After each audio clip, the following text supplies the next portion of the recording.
Autumn 1911. A well digger named Jesse Arnett was working a plot of cleared bottomland 3 miles east of Harlan, in Harlan County, Kentucky. The assignment was ordinary. A farmhouse needed water, and Arnett had sunk 30 wells in that county alone, through topsoil and yellow clay, through limestone shelves and shale bands, down to the level where the water table held. He knew what was down there. He had been reaching into it for 20 years. At 41 feet, the rotary bit stopped. Not a seam, not a shelf, not an embedded nodule of ironstone that sometimes jammed the works. The bit came down flat, and stopped the way it stops when it meets a surface that was made to be met. Arnett pulled the bit and dropped a weighted line to feel what was below him. The weight came down level, not sloped, not fractured, level. He widened the shaft by 8 inches and descended himself on a rope, a lantern looped over his forearm. What he found at the bottom was not bedrock in any form he recognized. The limestone was there, that much was true, but the limestone had been worked. There were lines cut into it, running at angles that no geological process produces, organized in a way that had direction and purpose. Arnett marked the depth in his work ledger, climbed back out, and drove to the county seat. If you're enjoying this story so far, don't forget to hit the like button and subscribe. Drop a comment telling me where in the world you're watching from. I love hearing from you. The Cherokee have lived in the southern Appalachians for as long as their memory holds. Their territory once covered the western Carolinas, northern Georgia, eastern Tennessee, and the hunting grounds that stretched north and west into Kentucky. They are not a people who kept their history in books. They kept it in ceremony and in spoken record, maintained across generations by men and women whose occupation was remembering. What the Cherokee remembered about the land beneath eastern Kentucky was not casual. It was a warning. The Cherokee word is Nunnehi. It translates, roughly, as the people who live anywhere. The Nunnehi were not monsters. They were not gods. They were another people, one that shared the world with the Cherokee, but did not live on its surface. They lived inside mountains. They lived in chambers and passages that the Cherokee named specifically, passages whose locations correspond to places the Cherokee never built, permanent settlements, never hunted without ceremony first, never occupied without acknowledging what was already there. The eastern plateau of Kentucky, the ridges above the Cumberland River drainage, these were Nunnehi territory. The Cherokee said so plainly. They said it as fact, not as legend. The Nunnehi were there before the Cherokee arrived. They were still there when the Cherokee were removed. They were not something imagined into being to explain the dark. They were something the Cherokee walked around. What Arnett found at 41 feet was not a geological anomaly, it was a flaw. The Cherokee traditions Mooney would later document describe the Nunnehi's constructed world in language that is not poetic. It is architectural, walls that met at right angles, floors that did not pitch or hollow, passages tall enough to walk through without stooping, wide enough for 2 people to pass. The Cherokee described a built environment with the same specificity they used to describe their own towns. They were not reaching for metaphor. They were reporting what their ceremony keepers were charged with remembering. You do not maintain that level of architectural detail for 1,000 years, across dozens of clan lines, unless the detail is anchoring something real. The county surveyor in Harlan in 1911 was a man named Robert Seals. Seals had surveyed mineral claims in Harlan County since 1894. He was precise by training and by disposition. When Arnett reached him at the county seat, Seals came to the property within the week. He descended the shaft himself and spent 2 hours at the bottom. His survey notes, filed with the Harlan County Clerk's office in November of 1911, describe the surface in specific terms. The stone is worked to a smooth, even plane. The cut lines are approximately 3/8 of an inch deep and 1/4 of an inch wide, running in 2 directions and intersecting at angles of roughly 60 degrees, forming a repeating triangular grid that Seals estimated covered an area of at least 18 by 22 feet, based on how far the pattern extended beyond the walls of the shaft before the stone disappeared into undisturbed earth. The cuts are not random. The grid is not the product of water action or settling. Seals wrote those words and filed them. The notes are still in the archive. Seals also noted that at two places where the grid lines intersected, the stone had been carved deeper into circular depressions, each roughly 3 inches across and 1 inch deep, polished on the inside to a smoothness the surrounding stone did not have. He did not speculate about function. A surveyor records what the instrument measures and what the eye sees. He recorded both, then sent his findings to the Kentucky Geological Survey in Lexington, attached to a formal request for a geological opinion on the material and its context. The Kentucky Geological Survey acknowledged receipt of Seals' report in December of 1911. A geologist named Marcus Hollowell was assigned to the case. Hollowell visited the site in February of 1912, spending 4 days in Harlan County. His preliminary assessment, submitted to the survey director in March of 1912, confirmed Seals' description of the surface and identified the carved floor as belonging to no known geological process. He noted that the stone was the same Mississippian limestone found throughout the region, but that the cuts in its surface were made from above, by a tool, not from below by water, and not by any process of differential erosion. The stone had been removed, deliberately, in straight lines, by something that understood how to remove it precisely. What happened next is not a gap in the record, it is the record. Hollowell's preliminary assessment was filed in March of 1912. A final assessment was expected within 3 months, by the standards the survey applied to fieldwork reports at the time. That assessment was never submitted. The survey's correspondence logs show 2 letters sent to Hollowell requesting the final report, one in August and one in November of 1912. There are no replies in the file. The case was closed with a notation that reads, "Insufficient data for determination." The preliminary assessment remains in the folder. What should follow it does not. The file numbering jumps by 22 pages between the preliminary report and the closure notation. The pages themselves do not exist. Hollowell went on to publish on coal-bearing formations in Pike and Floyd counties through the 1920s. He never published anything about Harlan County. He never mentioned a carved floor. In 3 decades of fieldwork that followed, he did not reference 1912 once. That is the full extent of the official inquiry. A preliminary report confirming the surface is worked stone, a gap where the conclusion should be. A closure notation that explains nothing. If you're hooked on this story, make sure to subscribe and turn on notifications so you never miss an upload. Your support means everything and helps me bring you more emotional stories like this one. The Cherokee did not call the Nunnehi by a single name. Different towns, different clans, different ceremony keepers used different words for what lived beneath the surface. But the descriptions were consistent. The Nunnehi were skilled. They built things. The tunnels and chambers they inhabited were not natural caves made comfortable. They were constructed. The Cherokee described walls that did not look like raw rock, floors that were level and smooth, passages that went deeper the further you followed them, and at the deepest level was something they would not name directly, described only through what it meant to approach it. The deep places were not for the living. The deep places were for whatever had been down there long enough that the surface world had stopped mattering to it. The carved floor Arnett found at 41 feet may have been an entrance level. The Cherokee had long said there were levels below it. In 1916, a farmer named Clement Dokes was digging a root cellar on his property in Bell County, Kentucky, 14 miles south of Arnett's site. He was 3 feet down when his spade struck the first stone. It was a cut slab, rectangular, roughly 18 inches by 24 inches, 4 inches thick.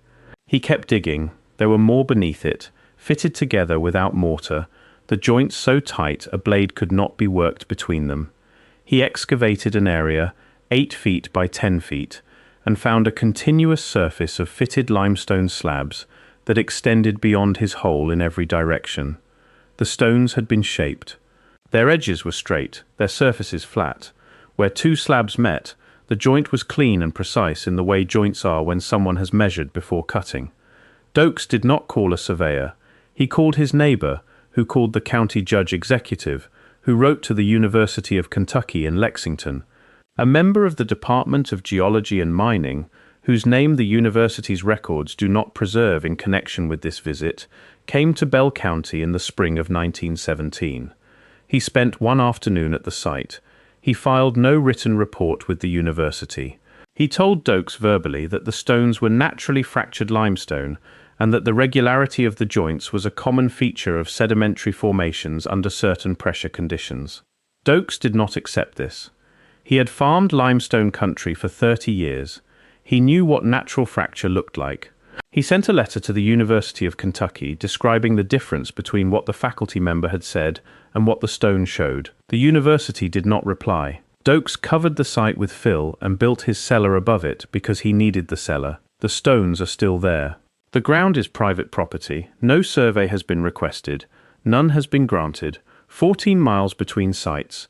2 separate stone surfaces, one at 41 feet and one at 3 feet, in the same geological unit of eastern Kentucky, both showing the marks of deliberate construction. The institutional response in both cases arrived at the same conclusion without explaining how it got there. Insufficient data, move on.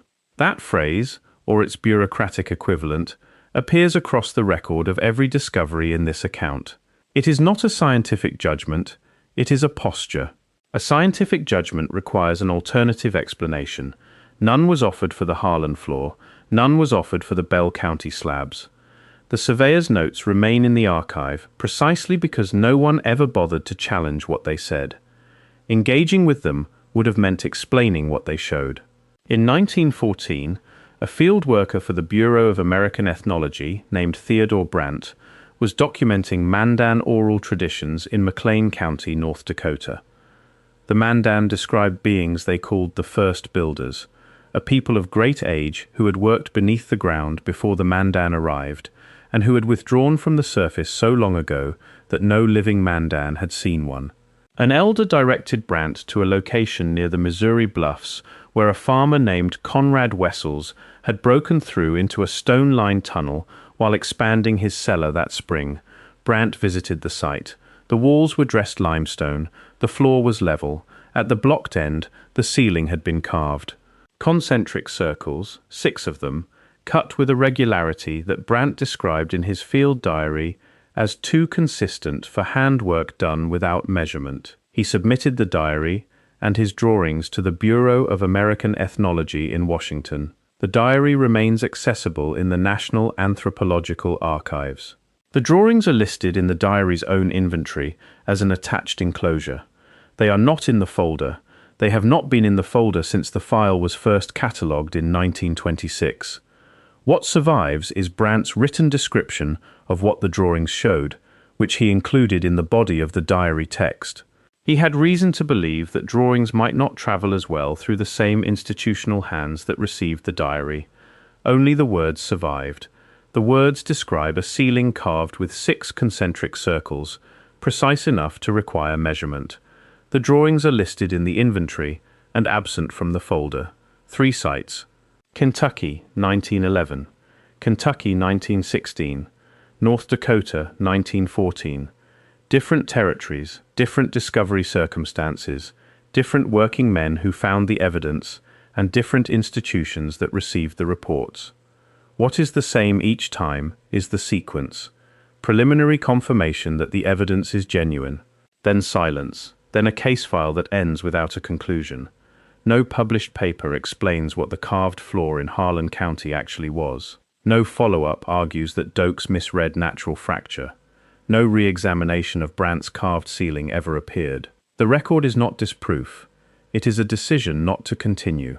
The ethnologist James Mooney spent years in Cherokee country during the 1880s and 90s, collecting oral testimony from speakers who still maintained the full ceremonial knowledge of the nation.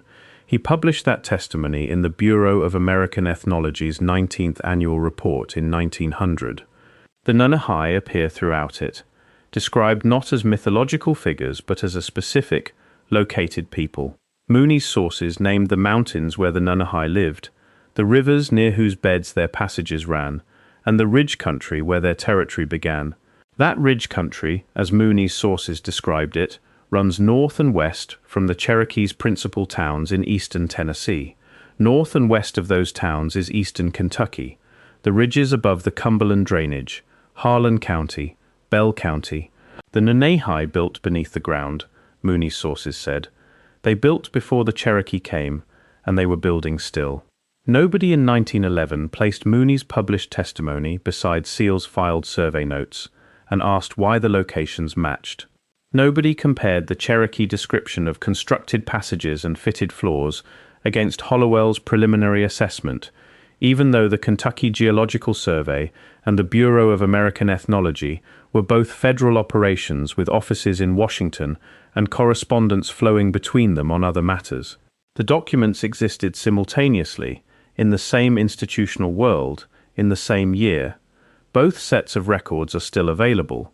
The overlap has never been formally addressed. Arnett's work ledger from 1911 still exists. His granddaughter, who spent her life in Harlan County, kept it in her home until her death in 1984.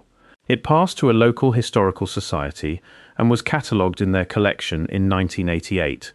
The relevant entry is dated the 11th of October 1911. It records the well on the Blanton property, depth 41 feet, and reads, "Struck worked stone.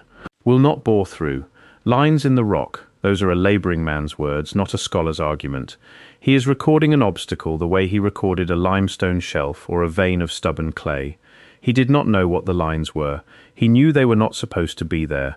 And he wrote it down before anyone arrived to tell him what he had found, before the surveyor descended the shaft, before the geologist travelled from Lexington, before the file was opened and 22 blank pages were allowed to stand where a conclusion should have been. What the Cherokee maintained across centuries and what three separate men struck with their tools between 1911 and 1916 is the same built reality below the surface of the eastern continent, constructed at depths and across dimensions that no known culture in the archaeological record accounts for. The Cherokee said the Nunnehi built it. They said it was old before the Cherokee arrived and that its builders had not left. Mooney's sources used the same declarative register for the Nunnehi as they used for the roads between their own towns. The Nunnehi occupied specific locations. Those locations could be named and approached. The approach was not recommended. Jesse Arnett did not go back. He found the edge of something and he retreated, loaded his tools into the wagon, and finished the season sinking wells that came up clear and ordinary. His ledger records 47 wells after the one in October of 1911. Not one of them carries a notation like it. He drilled through the rest of his working life without writing another entry like that one. He found the surface once, and once was enough for him to understand that some ground was not his to open. The Harlan County Clerk's archive still holds Seal's survey notes. The Kentucky Geological Survey's case file still carries the preliminary assessment, the 2 unanswered correspondence letters, and the closure notation with its 22-page gap. The National Anthropological Archives still hold Brandt's field diary, with the inventory entry for drawings that are no longer in the folder. The Bureau of American Ethnology's 19th annual report still names the ridge country where the Nunnehi built their passages and kept their chambers. The Blanton property has changed hands twice since 1911. Neither deed mentions an unfinished well or a worked stone floor 41 feet below the surface. The floor sits in the dark at the same depth Arnett's weighted line found it. The triangular grid running in 2 directions across limestone that Seals measured and Hollowell confirmed. The polished circular depressions still where they were cut by hands and tools that the geological record says had no reason to be there. And the Cherokee, who mapped this territory before it carried any name a county court would recognize, said plainly that the people who carved those lines had not left. No excavation has been conducted to test that claim. No institution that received the reports in 1911 and 12 has reopened them in the century since. The ledger sits in a historical society's collection in a town that does not know what the entry says. And beneath the bottomland where Arnett pulled his equipment from a 41-foot shaft and drove away without answering questions, whatever was built down there remains at the depth he measured it, unchanged, in the dark, patient with the patience that only stone has, waiting for the next bit to come down and stop the way a bit stops when it meets something that was placed there long before anyone living knew what placing something meant. Thank you so much for watching until the end. If you loved this story, check out the other videos on your screen now. I think you'll really enjoy them. And don't forget to subscribe if you haven't already. See you in the next story.